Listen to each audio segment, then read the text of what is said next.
Hoy en Filosofía y Coso realizaremos un ejercicio de imaginación filosófica y política, un debate ficticio pero riguroso entre dos pensadores muy influyentes en la historia de las ideas económicas y sociales. Por un lado, un peso pesado de la filosofía, la economía y la sociología. Karl Marx, uno de los pensadores más importantes de la historia, autor de El Capital, El Manifiesto Comunista y otras grandes obras. Por otro lado, Murray Rothbard, economista perteneciente a la escuela austriaca, pionero del anarcocapitalismo y defensor de un sistema basado en la propiedad privada y el libre mercado. Figura central del movimiento libertario, aunque ambos vivieron en épocas distintas y sus encuentros reales son imposibles, ya que Karl Marx nació en 1818 y murió en 1883, y Murray Rothbard nació en 1926 y falleció en 1995, este debate intenta recrear, de manera rigurosa, las posturas teóricas, estilos de argumentación y temperamentos de ambos autores.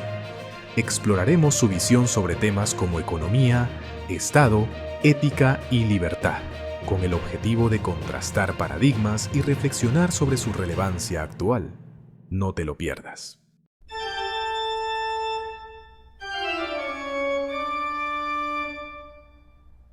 ¿Cuál es el papel del Estado en la economía y la sociedad? Arranca Karl Marx. El papel del Estado en el capitalismo es claro. Es el comité ejecutivo de la burguesía. Como expliqué en el Manifiesto Comunista, lejos de ser una entidad neutral, el Estado es un aparato diseñado para perpetuar las relaciones de producción capitalistas y garantizar la acumulación de capital. Su función principal es coercitiva. A través de leyes, impuestos y la fuerza, asegura que el proletariado permanezca subordinado al capitalista. La represión de huelgas, la criminalización de la pobreza y el respaldo a las políticas de austeridad son solo manifestaciones contemporáneas de esta dinámica.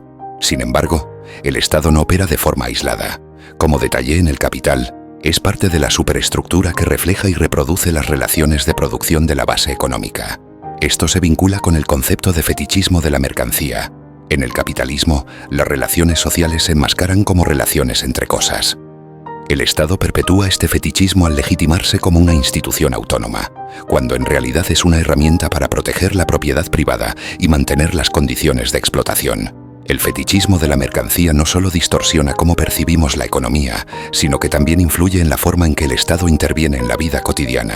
Bajo el capitalismo, las instituciones estatales refuerzan la apariencia de que las relaciones de mercado son naturales e inevitables, ocultando las dinámicas de poder y explotación que las sostienen. Es imperativo que el proletariado tome conciencia de esta dinámica y utilice el Estado como un instrumento temporal para destruir estas ilusiones y reorganizar la sociedad en torno a la propiedad colectiva de los medios de producción. Marx, comparto tu crítica al Estado como un aparato coercitivo, pero tu diagnóstico y solución son profundamente erróneos. En Hacia una nueva libertad expuse que el Estado es el mayor enemigo de la libertad humana. Es una institución que monopoliza la violencia y utiliza ese monopolio para expropiar a las personas mediante impuestos y regulaciones. Sin embargo, no creo que sea, como tú afirmas, una herramienta exclusiva de la burguesía. El Estado oprime a todos, ricos, pobres, burgueses y proletarios. La solución no es reemplazar un Estado burgués por una dictadura proletaria, como sugieres, sino abolir el Estado por completo. En una sociedad verdaderamente libre, los individuos interactúan a través del mercado, donde las relaciones son voluntarias, no coercitivas. El mercado, no el Estado, es el mecanismo natural para coordinar la cooperación humana. La competencia asegura que los bienes y servicios sean más accesibles para todos, mientras que el intervencionismo estatal crea monopolios y privilegios. Rothbard, tu fe en el mercado es conmovedora pero profundamente ingenua. Hablas de voluntariedad, pero ¿qué tan voluntario es un sistema donde el trabajador debe vender su fuerza de trabajo para sobrevivir? La libertad que proclamas es, en realidad, la libertad del capitalista para explotar. Como expliqué en El Capital, bajo el capitalismo, el trabajador es doblemente libre. Libre para vender su fuerza de trabajo y libre de cualquier medio de producción que le permita vivir sin someterse al capital. Además, el mercado no resuelve las contradicciones inherentes del capitalismo, las exacerba. La competencia no lleva a la equidad, sino a la concentración del capital en pocas manos. Tus sueños de un mercado perfecto ignoran que este opera bajo las mismas leyes de acumulación que generan crisis económicas, pobreza y alienación. Marx, tu concepto de explotación es una falacia económica. Como señalé en la Ética de la Libertad, las transacciones en el mercado son consensuadas. Si un trabajador acepta un salario, lo hace porque considera que es su mejor alternativa. No hay coerción en el libre mercado. La coerción viene del Estado. Dices que el mercado concentra el capital, pero ¿qué lo causa? La intervención estatal. Los privilegios otorgados por el Estado a corporaciones y monopolios distorsionan la competencia. En un mercado realmente libre, la innovación y la competencia limitarían estas concentraciones de poder. Tu propuesta de abolir la propiedad privada y centralizar los medios de producción no solo perpetúa la coerción, sino que destruye los incentivos para el progreso humano. Señor Rothbard, su planteo refleja una profunda incomprensión de la naturaleza de las relaciones capitalistas y la dinámica de poder que las sustenta. Permítame aclarar. El concepto de explotación no es una cuestión de coerción directa, sino de cómo se distribuyen los frutos del trabajo. Usted pasa por alto que en el proceso de producción capitalista, el trabajador genera un valor que excede el salario que recibe. A este excedente lo denominé plusvalía, y es la fuente de la acumulación de capital. El capitalista, al apropiarse de esta plusvalía, no remunera al trabajador por el valor completo que crea, y ahí radica la explotación. Por ejemplo, un trabajador en una fábrica puede producir mercancías cuyo valor en el mercado es equivalente a 10 horas de trabajo, pero su salario solo representa unas 5 horas. Las otras 5 horas de trabajo no remunerado son apropiadas por el capitalista. Esto no es un acuerdo voluntario, sino el resultado estructural de un sistema que separa a los productores directos de los medios de producción. Finalmente, usted defiende la idea de un mercado libre como solución universal. Sin embargo, incluso si el Estado desapareciera, las relaciones capitalistas perpetuarían la explotación, ya que la concentración de capital en manos de unos pocos perpetúa la dependencia de los muchos.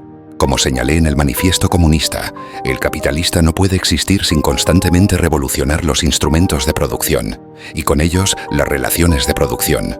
El mercado en su forma pura no elimina la explotación, simplemente la hace más eficiente.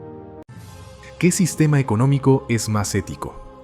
Hablas de propiedad privada como si fuera una institución natural e inmutable, pero en realidad es el resultado de un proceso histórico violento que denominé acumulación originaria. Como detallé en El Capital, este proceso implicó la expropiación forzada de las tierras comunales, el despojo de campesinos y la imposición de un régimen de trabajo asalariado. La ética del capitalismo está construida sobre la base de esta violencia fundacional. El sistema perpetúa la desigualdad y la explotación al garantizar que una minoría controle los medios de producción mientras la mayoría vende su fuerza de trabajo para sobrevivir. Una sociedad ética debe superar estas relaciones coercitivas y garantizar que los frutos del trabajo sean compartidos equitativamente. En una sociedad comunista, donde los medios de producción son de propiedad colectiva, las relaciones económicas dejan de ser un medio de explotación y se convierten en una expresión de cooperación humana. La riqueza no se acumula en un polo mientras se genera miseria en otro, sino que se distribuye según las necesidades de cada individuo. Como escribí en el Manifiesto Comunista, el libre desarrollo de cada uno será la condición para el libre desarrollo de todos. La acumulación originaria que describes no es inherente al capitalismo, sino el resultado de la intervención estatal. En un sistema de mercado genuinamente libre, la propiedad privada surge de manera legítima a través del principio de apropiación original, es decir, el derecho de una persona a reclamar recursos previamente no poseídos mediante su uso productivo. El mercado libre es ético porque respeta los derechos individuales y fomenta la cooperación voluntaria. Las personas prosperan no mediante la explotación, sino creando valor para los demás. Como argumenté en Hombre, Economía y Estado, la ética capitalista se basa en la libertad de elección, mientras que el comunismo sacrifica esa libertad en nombre de una igualdad impuesta que inevitablemente lleva a la tiranía. La acumulación originaria no es un accidente histórico ni una anomalía, es la precondición del capitalismo. Sin ella no habría proletariado desposeído ni capitalistas acumuladores. La propiedad privada que defiendes no es legítima, es un mecanismo para perpetuar las desigualdades generadas por ese despojo inicial. Tu sistema ignora cómo estas condiciones iniciales perpetúan la explotación. Bajo el capitalismo, incluso las transacciones más aparentemente voluntarias están condicionadas por esta desigualdad estructural. La ética del mercado libre es una ilusión que oculta las relaciones de poder subyacentes.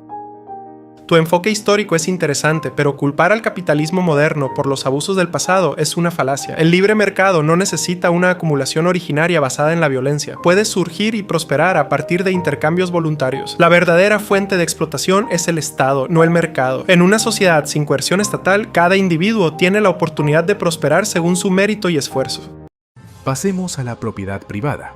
Señor Rothbard, ¿por qué considera que la propiedad privada es esencial para la libertad? La propiedad privada es la base de toda libertad. Sin ella, el individuo no puede controlar el fruto de su trabajo ni su propio destino. La propiedad surge del principio de apropiación original, el derecho de cualquier persona a reclamar un recurso previamente sin dueño mediante su uso. Este principio no solo es ético, sino que también es el motor de la prosperidad económica. Como escribí en La Ética de la Libertad, la abolición de la propiedad privada destruye la individualidad y conduce inevitablemente a la tiranía. Señor Rothbard, su defensa de la propiedad privada es en realidad una defensa de la alienación humana. Bajo el capitalismo, la propiedad de los medios de producción está monopolizada por una minoría, lo que imposibilita a la mayoría de los trabajadores de cualquier control sobre su vida y trabajo. Esta es la raíz de la alienación que describí en mis manuscritos económico-filosóficos de 1844. El trabajador no se siente en casa en su trabajo. Su trabajo no es una expresión de su vida, sino una mercancía que debe vender para sobrevivir. Confunde usted propiedad con monopolio. En un mercado libre no hay barreras artificiales para que las personas adquieran propiedad legítimamente. La alienación que usted describe no es inherente a la propiedad privada, sino al intervencionismo estatal y a la falta de competencia genuina. Su propuesta de abolir la propiedad privada no solucionará estos problemas, sino que los agravará al concentrar el poder en un Estado omnipotente. Para concluir, ¿cómo definirían una sociedad verdaderamente libre? Una sociedad libre es aquella donde los medios de producción son de propiedad colectiva y la riqueza se distribuye según las necesidades de cada persona, no según su capacidad de explotar a otros. Es un mundo donde los seres humanos ya no están alienados de su trabajo, de sus productos ni de sus compañeros. Como escribí en El Capital, el libre desarrollo de cada uno será la condición para el libre desarrollo de todos. La verdadera libertad solo puede existir en una sociedad donde los derechos individuales sean inviolables, donde las personas puedan actuar conforme a su voluntad, siempre que no violen los derechos de otros. Esto requiere un mercado completamente libre y la abolición del Estado. En palabras de mi obra Por una nueva libertad, la anarquía del mercado es el orden más natural y justo. En este video hemos presentado dos posturas que parten de principios filosóficos profundamente distintos. Lo interesante de este debate, especialmente para su época, es que ambas perspectivas buscan contribuir al diálogo con argumentos sólidos, dejando de lado la descalificación personal. Esto no solo enriquece el análisis, sino que también sirve como un modelo de discusión respetuosa que sigue siendo relevante en el contexto actual. Y hasta acá con el video de hoy, esperamos que les haya gustado y por favor suscríbanse al coso más filosófico de YouTube para vivir la filosofía en carne propia.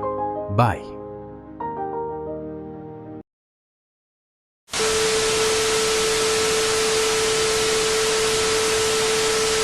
Tiene el servicio de energía nuclear.